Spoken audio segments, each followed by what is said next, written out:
Hello বন্ধুরা, কেমন আছো সবাই? আশা করছি সবাই ভালো আছো। তো আমি আজকে চলে এলাম তোমাদের কাছে একটা নতুন ভিডিও নিয়ে।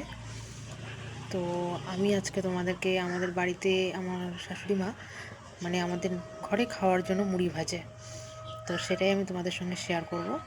তো তোমরা দেখতে থাকো আর আমাকে অবশ্যই কমেন্ট করবে তোমাদের কেমন লাগলো, আর তোমরা কেমন আছো সেটাও কমেন্ট করবে আমাকে।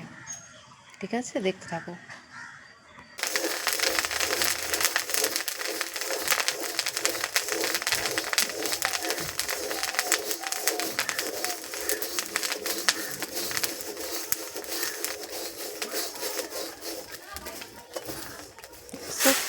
যে টেনে টেনে তোলা, এটাই হচ্ছে সবথেকে বড় কঠিন কাজ। কারণ আমি একবার ট্রাই করছিলাম, কিন্তু এভাবে টেনে টেনে তোলা যায় না, বালু শুদ্ধ উঠে যায়, আর নয়তো মুড়িগুলো সব লাল হয়ে যায়।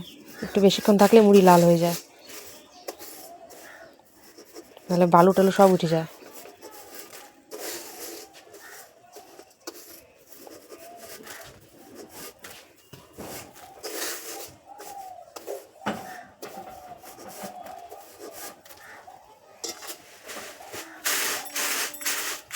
দেখো,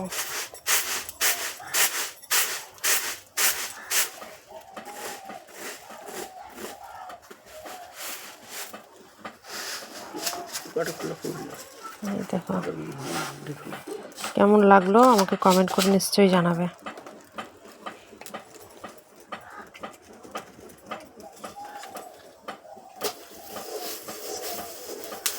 দেখো বালুর মধ্যে সব কালো কালো মুড়িগুলো এখন ঝেড়ে ফেলবে,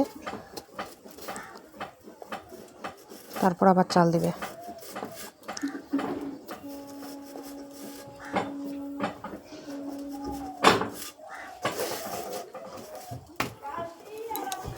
এই যে আমাকে